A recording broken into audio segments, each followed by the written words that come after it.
As the final minutes of Christmas ticked away into a new day, someone was stirring but wasn't alone in a dimly lit corner of the Ramsey home. What was being said to the lady in red who pulled back her covers but never went to bed?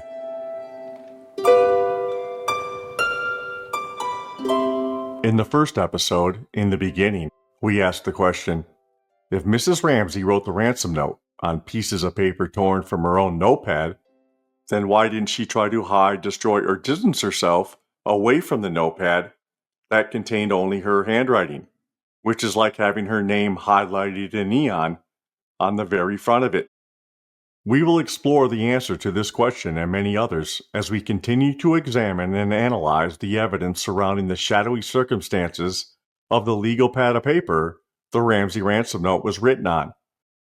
In my final analysis, I will reveal the evidence I uncovered in my years-long study of the staged evidence at the Ramsey crime scene, and will tell you what I believe what might have really happened inside the Ramsey home on that dark, silent Christmas night. Welcome to the ransom note, once and for all, the Silent Night Swindle. Let's begin where we last left off. Whoever wrote the ransom note has intentionally left out the legal pad on which it was written in plain view. It's there, all alone, lying in wait, longing to be noticed, like the last little Christmas present under the tree. No one knows who it's for, no one is checking, and no one is picking it up, well, at least for now. But the name tag on it is clear, and it has Patsy Ramsey's name written all over the front of it. Soon, however, the ransom note notepad will become a critical character in this play. Not because it should be, but was made to be by whoever wrote the note.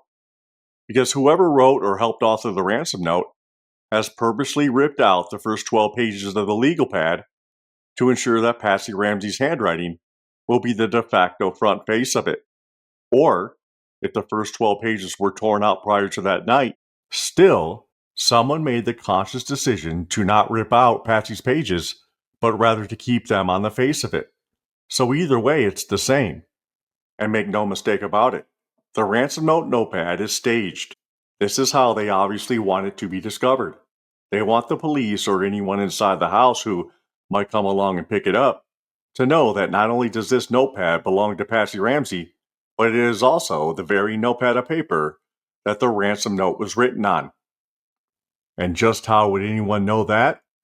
Because the writer and or stager of the scene was kind enough to leave a false start practice note inside of it, directly, overtly, and purposely on the very next page behind Patsy's 4 pages of handwriting. So yes, not only is the arrangement, presentation, and location of the notepad staging, the so-called practice note is as well. More on the practice note later. But if the Ramseys were involved in the writing of the note, why would they give the police such an automatic implicating clue that could connect them directly to the note? Back in the first episode, if you remember, I asked, what kidnapper would arrive at the scene of the crime without a ransom note? This was the elephant in the room issue that could undoubtedly doom the case before it even really began, and is certainly, no doubt, was going to cast the Ramseys under an umbrella of suspicion from the very moment the police would figure out the note was written on paper with a pen that came from the Ramseys' own home. But a ransom note was vitally necessary to the staged story they were going to try and sell.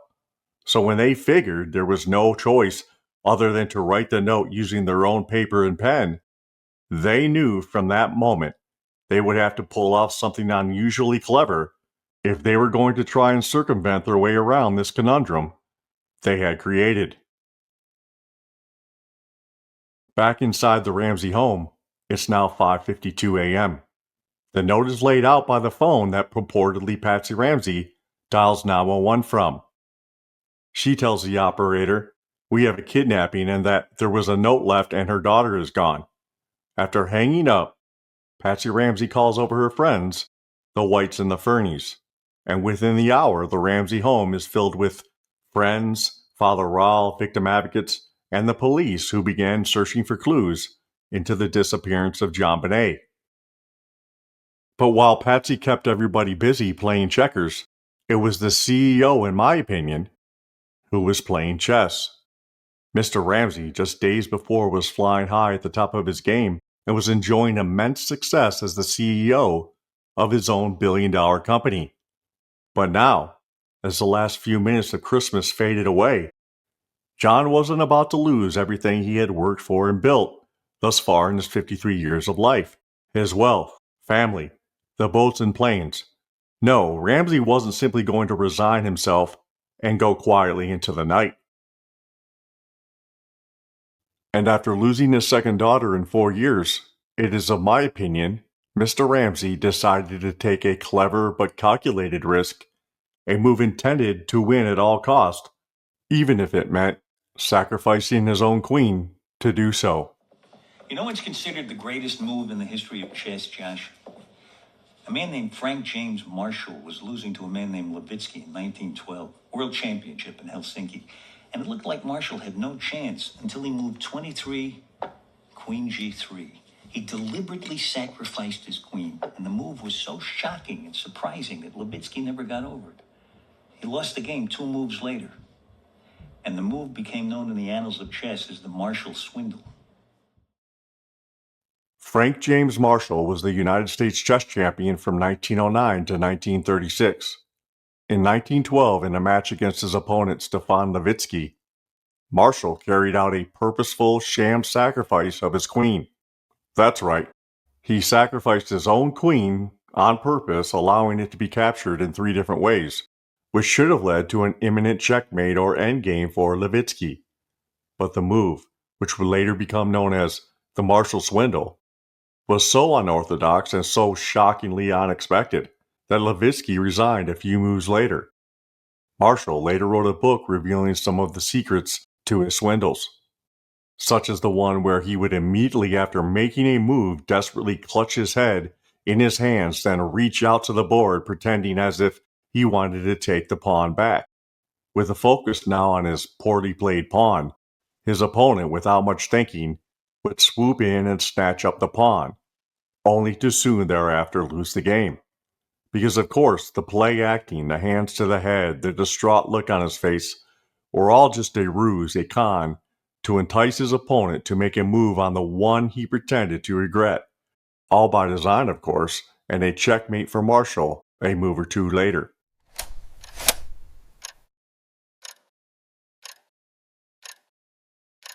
"36-yard line, right hash mark. Aaron Bates will hold. Alex Shackleton will snap. Dan Conroy with the biggest kick of his life. Oh, they'll fake it. Bates throws it. He's got him! Wide open. He's got Charlie Gant inside the 10. He can walk in. Spartans win. Touchdown, MSU.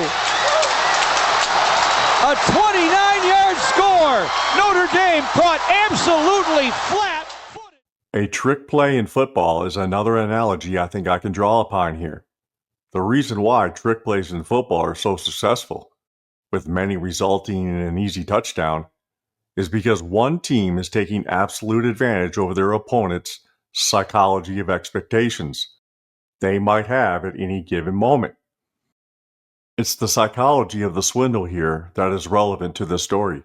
When your cards are down, your back is against the wall, and the odds are stacked heavily against you, you can choose a grim defense and play it out to the bitter end, or you can plan a swindle, a move to create clutter, chaos, and confusion, a move so unusual, so unbelievable, and, most importantly, so unexpected, it will often leave your opponent flat-footed and in utter disbelief they just lost a game that they had easily in hand just moments before. Even before the ransom note was written, the Ramseys knew Patsy's 3-page paradoxical puzzle was always going to be the most difficult piece of evidence to explain and overcome. The handwriting, disguised or not, was always going to look strikingly similar to Patsy Ramseys, and almost 29 years later, it still strikingly does. The personality, cognition, behavior, and emotionality of the offender or crime scene stager is always proportionately reflected into the crime scene.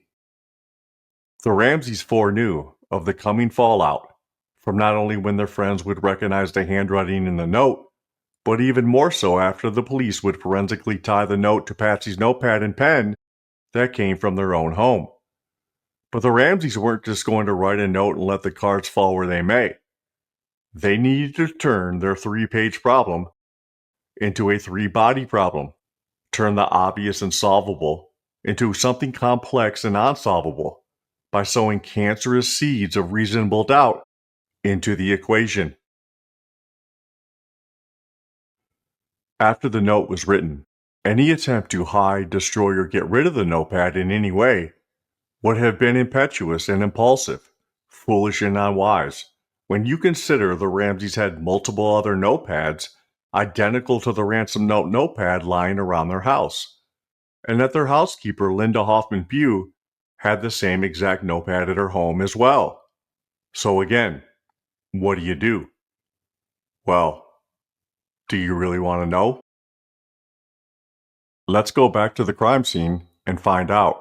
It is now just after 9:30 a.m., and Detective Robert Whitson, who is about to leave the Ramsey home for an all-important meeting with the FBI, asked Mr. Ramsey for handwriting samples from him and Patsy, a request surely both parents were anticipating.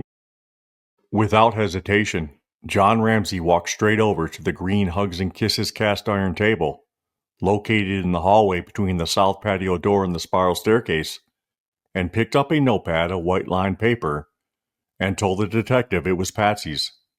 John grabbed a second pad of paper from a nearby countertop, which contained some of John's business notes. Then, John grabbed a pen and wrote out the phrase, "Now is the time for all good men," on the front of the notepad. He handed the notepads to Detective Patterson, who in turn handed them to Detective Whitson. Whitson scribbled Patsy's name on the top of her notepad and John on the top of the other, before taking the notepads to the police department where he recorded them into evidence, which is denoted here in his report, Notepad 1 and Notepad 2, along with his initials. Let's stay with this moment for a minute. When John is asked for a sample of his and Patsy's handwriting, does he know at that very moment the location of Patsy's notepad? If he does, why does he? Also, did John Ramsey have knowledge of or know that Patsy's notepad was the notepad that the ransom note was written on before he handed it over to the police? I believe the answer to both of those questions is yes. And after sitting in this scene for years, I believe the way the Ramseys chose to deal with their 3-page problem, the "what kidnapper would arrive at the scene of the crime without a ransom note" problem, was to incorporate the ransom note notepad into the staging of the crime scene. Therefore, not only is the arrangement, presentation, and location of the notepad staged, but also, I contend, when Mr. Ramsey was asked by the police for unrehearsed handwriting exemplars, he intentionally and willfully handed over the ransom note notepad to the police, knowing full well it was the actual notepad that the ransom note was written on. It was staging within staging. During my investigation, I found ample evidence that the notepad used to write the ransom note was integrated into the staging of the crime scene. Most of the evidence was uncovered while comparing and critically analyzing the Ramseys' dichotomous behavior and statements they made pertaining to the ransom note and the ransom note notepad on the morning of the 26th of December inside their home while JonBenet was still missing. Both parents worked to distance themselves away from the ransom note, which of course is what you would expect if they had written or had prior guilty knowledge of it in any way. And right away from the very beginning, this is what we see. When it comes to the note, it seems the Ramseys don't want to touch it, hold it, see it, read it, talk about, or even comment on the content of the note. When Officer Rick French arrives at their home just minutes after they call 911, the Ramseys answer the door notably not holding the one and only piece of evidence they have that could possibly help find and bring back JonBenet. Instead, John Ramsey escorts French through their home to a back hallway by the kitchen nook and points to 3 pieces of paper spread out on the wooden floor. After French reads the note, he places it back on the spiral staircase where Patsy said she found it. Patsy would later tell investigators, on the morning of the 26th, while descending the spiral staircase, she noticed 3 sheets of lined paper on one of the lower rungs of stairs. Instead of picking it up, like any other person would, Patsy claimed to have stepped over the stair that held the note onto the next stair, then turned around, bent over at the waist, and read a few lines of the note before she bounded back up the stairs to check on JonBenet's room. All incredibly, without touching the note. No one knows how the note magically levitates from the stairs to the wooden floor hallway by the kitchen nook, where John said he read the note. But there it is, spread out evenly across the floor, just like Patsy said she found it on the stairs. To me, this is a piece of visual staging designed to explain and let us all know that this is how John, like Patsy, read the note, presumably without having to touch it. The note was reportedly collected in pristine condition, no creases, folds, or impressions, and excuse the incoming analytical alliteration. But at this point, doesn't the note seem to be 3 pieces of paper properly and perfectly packaged by Patsy for presentation? There were no signs of emotional stress or wear and tear on the note whatsoever. And of course, forensics couldn't find a single fingerprint of the Ramseys on the note. Surprised? I'm not. Are you? A few minutes after the police respond to the Ramsey home is when the Ramsey friends began to arrive. And incredibly, John Ramsey doesn't tell his best friend Fleet White that a ransom note was left inside his home claiming to have taken his daughter for ransom. So this in turn compels Fleet White to head downstairs, calling out JonBenet's name as he searched for her in the basement. Why didn't John tell Fleet about the ransom note, which was still in the house when he arrived? Well, I can think of one reason. Can you? An hour later, Detective Linda Arndt arrives on the scene at 8:10 a.m., bringing a copy of the ransom note with her. Throughout the morning, she consults with John, Patsy, and the others who are present inside their home for their opinions and perspectives on the note. From Detective Linda Arndt's report, I had placed my copy of the suspected ransom note on the table in the den and asked John to review the note. I had asked John Ramsey to tell me what unusual things he detected from reading the note. John Ramsey said very little. So, the intelligent, analytical, super successful CEO of a billion-dollar company, who makes his living analyzing and acting on information, suddenly goes silent, stoic even, and can't muster up a single thought or provide an ounce of insight into the one and only piece of evidence at that point that could possibly help the police locate and bring back JonBenet. This is red flag distancing behavior. When the detective asked Patsy for her opinion on the note, she originally told Arndt the note was written on legal pad-sized paper, and that she originally thought the note might have been left by her housekeeper, because of course the housekeeper had the same exact legal pad at her home. It's clear, given the evidence, the Ramseys really outdid themselves in their attempt to distance themselves from the ransom note. But what about the ransom note notepad? If the Ramseys wrote the note, we should see the same or similar distancing behavior as we did with the ransom note. But the curious thing is, we don't. The evidence indicates the Ramseys did the exact opposite of what they did with the ransom note.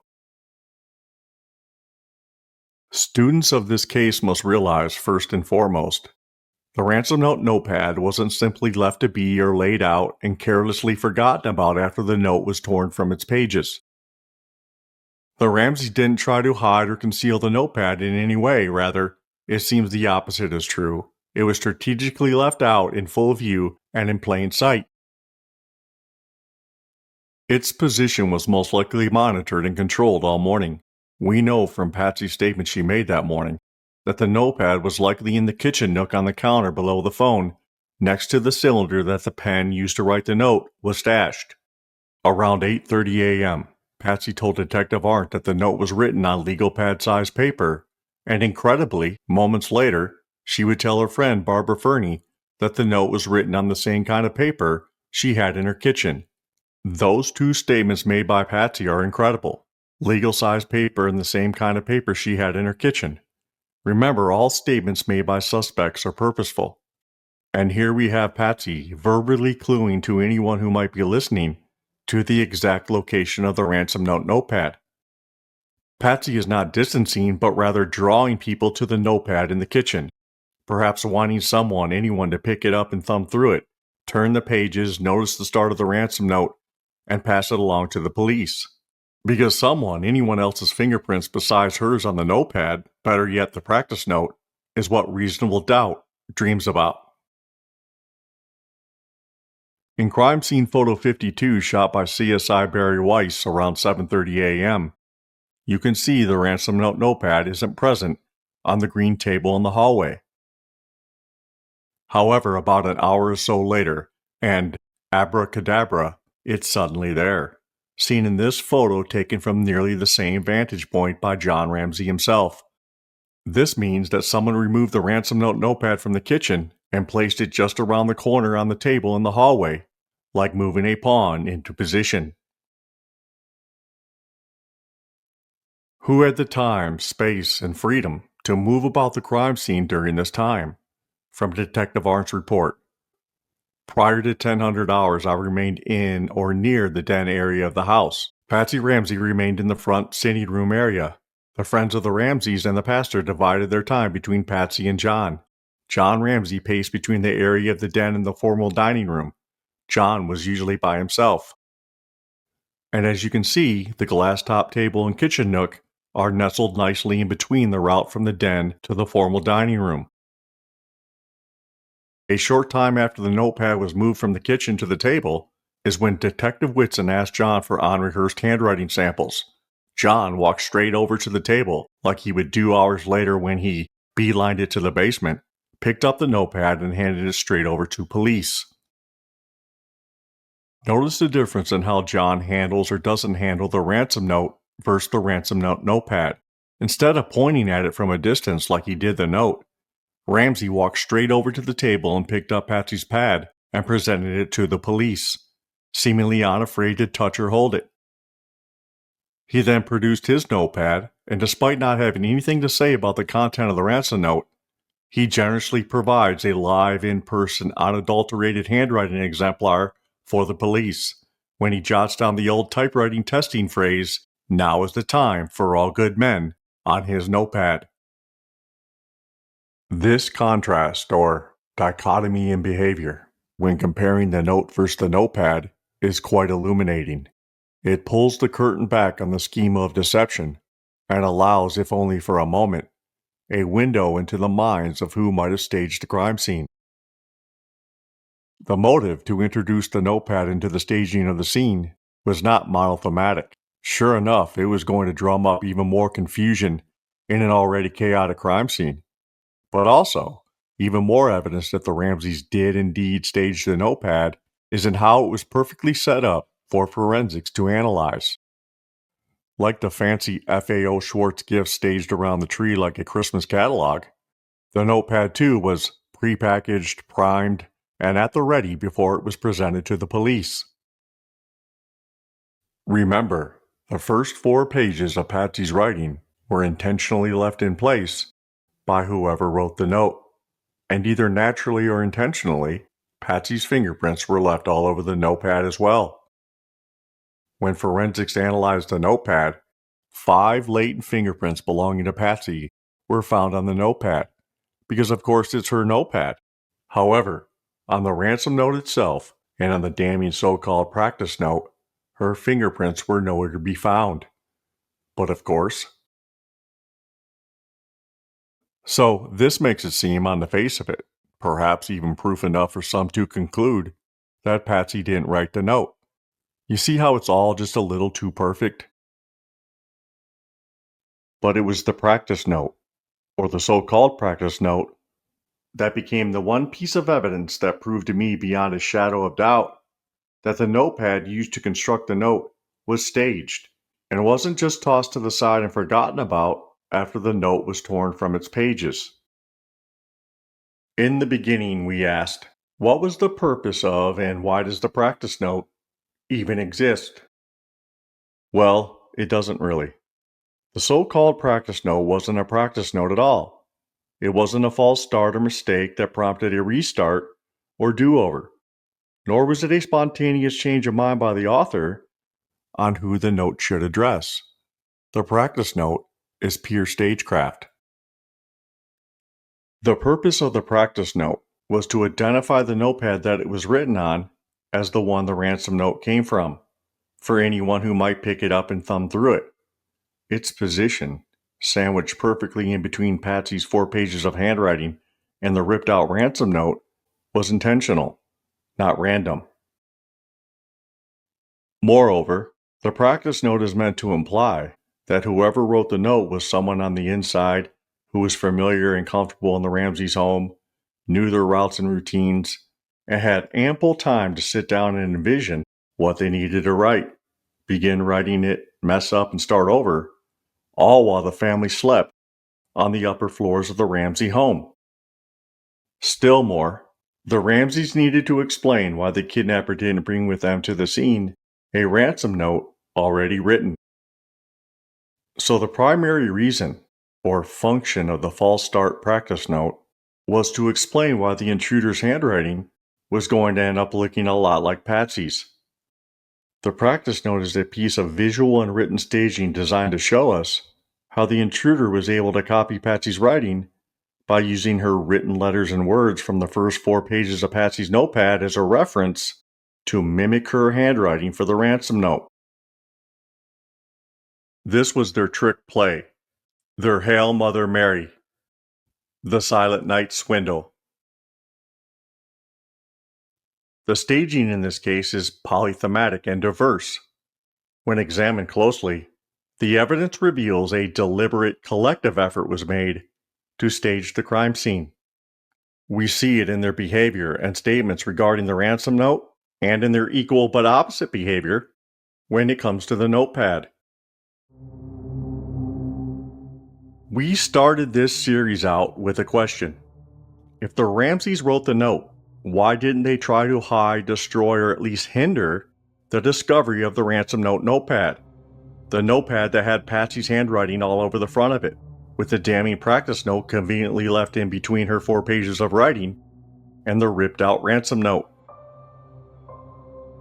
I believe the answer, given the evidence, is sometime shortly after Christmas became a crime scene, the Ramseys made the decision to incorporate the notepad on which the ransom note was written into the staging of the crime scene. They needed a way to explain why the kidnapper didn't show up with a note already written, but also why the note looked like it may have been written by Patsy. The Ramseys left the notepad out in the open and in plain sight. They wanted it discovered just the way they had rigged it for forensics.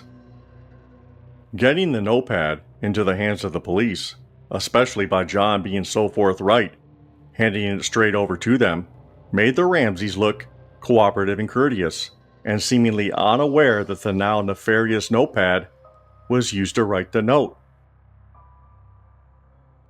Were the Ramseys criminal masterminds? No. Just a well above average intelligent CEO with a spouse who was more than well versed in the likes of pomp and circumstance, who had 6 hours or so to think, plan, manipulate, and stage the crime scene. After all, what kidnapper arrives at the scene of the crime without a ransom note? Are you watching closely?